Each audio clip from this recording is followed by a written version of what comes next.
어느 책에선가 이런 문구를 읽은 것 같아요. 태어나서 50까지는 내 안에 불편한 것들이 차곡차곡 쌓이는 시기이고 50 이후부터 생을 마감하는 날까지는 그것들을 비우며 사는 거라고. 그럼 50 가까이 살면서 내 안에 쌓인 이 불편한 것들이 무엇인지 한번 곰곰이 생각해 봤어요. 딱 세 가지로 정리가 되더라고요. 안녕하세요. 영상으로 세상을 따뜻하게 브랜딩하는 20년차 PD, 키다리 PD입니다.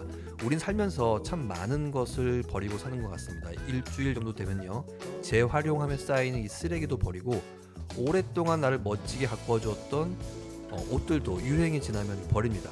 사실 이런 것들은 맘만 먹으면 쉽게 버릴 수 있어요. 근데 오늘 제가 50이 되기 전 버리고자 하는 건요, 참 쉽지 않은 것 같습니다. 이토록 버리기 힘든 세 가지는 무엇일까요? 바로 있는 척, 아는 척, 완벽한 척, 이 척 브라더스가 아닌가 합니다. 저는 이 세 가지를 버리면요, 훨씬 더 가벼운 마음으로 삶을 살아갈 거라고 생각하는데요. 먼저 있는 척. 사실 제 또래 분들은 다 공감하시겠지만 정말 상위 1%를 제외하고 여유 있게 사시는 분들은 아마 없을 거라고 생각합니다.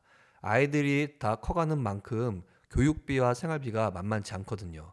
아이들이 어렸을 때는 뭐 그때 다니던 회사 월급으로 넉넉하진 않았지만 그래도 불편하게 살지는 않았던 것 같은데 지금은 그 정도로는 좀 힘들더라고요. 그러니까 돈 나가는 규모도 틀리고 물가도 많이 올라가지고 불편하진 않아도 여유롭지도 않은 삶을 사는 거 다 공감하실 것 같은데 이런 상황임에도 불구하고 저는 가끔 있는 척을 너무 합니다. 예를 들어서 이전 회사에서 친하게 지내던 후배를 만나거나 누군가 만나면은 무조건 계산은 내가 해야 한다는 강박이 좀 강하게 작용하는 편인데요. 사실 한두 번이면 그럴 수도 있지만 매번 그렇게 작더라도 횟수가 많다면은 이 한 달이 지나고 카드 명세서가 딱 날아오잖아요. 그러면은 어씨 뭐지 하면서 후회가 되더라고요. 툭 까놓고 그렇게 밥을 얻어먹는 뭐 후배들이 저보다 경제적으로 더 여유롭거든요. 그럼에도 매번 나이 먹었다고 그거 몇 푼이나 한다고 하는 뭐 그런 뭐 알량한 자존심에 카드를 이렇게 성큼성큼 내는 저 자신을 보면은 참 가끔씩 좀 한심하기도 해요.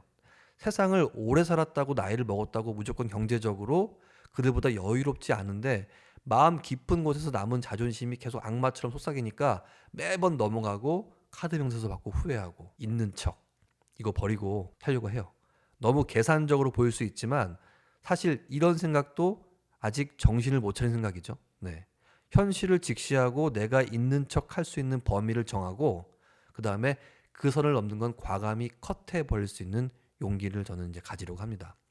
있는 척보다 없는 척 하는 게 먼 미래를 봤을 때 나에게 득이 된다는 사실 잊지 않으셨으면 합니다. 네, 두 번째는 바로 아는 척인데요. 저는 원래 책을 많이 읽는 편이 아니었습니다. 회사 생활하면서는 책을 읽고 싶은 마음도 없었고 그저 회사 일 처리하는 게 생활이 전부였어요.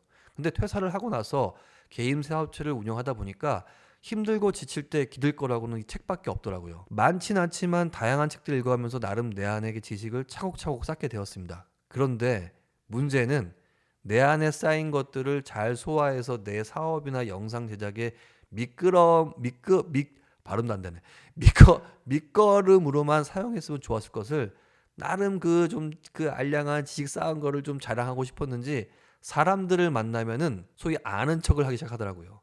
당연히 사람들은 제 얘기에 공감하기도 하고 초롱초롱한 눈으로 제 입에 집중하기도 했는데 이 누군가 만나고 나면은 이 후회라는 게 스물스물 또 기어 올라더라고요. 예, 이 왜냐면은 오늘 내가 한 얘기들은 다 책에 있는 얘기들인데 나 역시도 100% 이해 못한 것을 누군가에게 내 지식인 것 마냥 막 침 튀겨가면서 얘기한 나를 되돌아보니까 이게 부끄럽더라고요. 근데 내가 그런데 제가 제 이야기를 들었던 그 상대방은 당연히 눈치챘겠죠, 그죠? 아는 척이라는 거는 약간 상대방이 본인보다 잘나 보이면은 뭔가 그걸로 이렇게 이기려고 하는 그 승부욕에서 나오는 것 같아요. 예. 저는 앞으로 이 목구멍까지 요즘 읽었던 책 내용이 막 이렇게 나오려고 하면은 최대한 닫으려고 노력하고자 합니다. 정말 내가 완벽히 이해한 내용이고 이 내용이 지금 내 앞에 있는 사람에게 정말 필요한 내용이라면 그때 얘기해 줄 겁니다. 그때. 예. 그것도 짧게. 아는 척 안녕. 네. 세 번째 완벽한 척입니다. 저는 영상 제작 일을 업으로 하는 사람인데요. 업무상 클라이언트와 미팅을 하고 계약을 하고 끝없는 의견 조율 레이스가 시작돼요. 뭐 구성한 내용부터 글자 토시 하나까지 영상 제작 후에도 끊임없이 수정과 피드백이 오고 갑니다.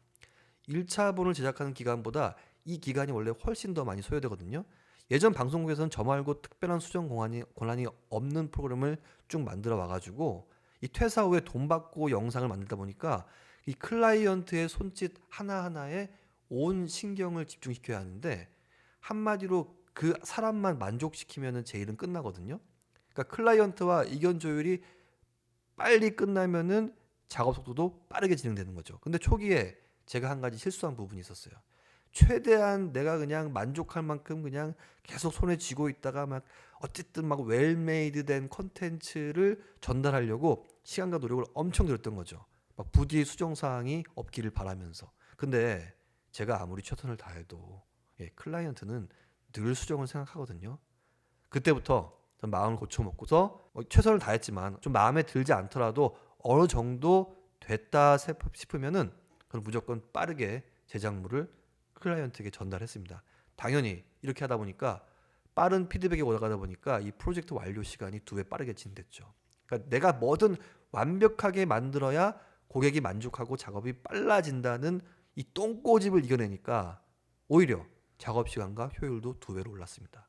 신중함과 어떤 장인 정신이 중요시되는 시절이 있었어요. 그러니까 한 편을 제작하더라도 오랜 시간 동안 깊이 있게 그 시간의 깊이를 담아낸 사람들이 되게 멋져 보였죠. 근데 살아보니까 이 완벽한 척이 때론 일의 효율을 떨어뜨린다는 것을 알게 됐어요. 적당히 되었다고 생각되면요, 세상에 던져야 됩니다. 그렇다고 엉망인 제품을 그냥 마구잡이로 막 던지라는 게 아니라 너무 오랫동안 손에 쥐고 있지 말라는 얘기예요.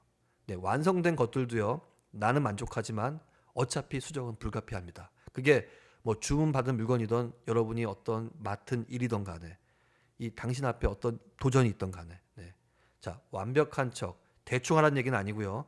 어느 정도 됐다 싶으면은 나만 꿍꿍 싸매지 말고 바로 클라이언트나 의뢰인이나 아니면 상사한테 먼저 건네주고 피드백 받고 수정하는 게 훨씬 더 일의 효율적인 측면에서 볼 때 유용하다는 거 잊지 않으셨으면 좋겠습니다. 오늘 말한 3가지, 이 힘들겠지만 이 3가지를 50 되기 전에 좀 버리려고 노력해 보려고 해요.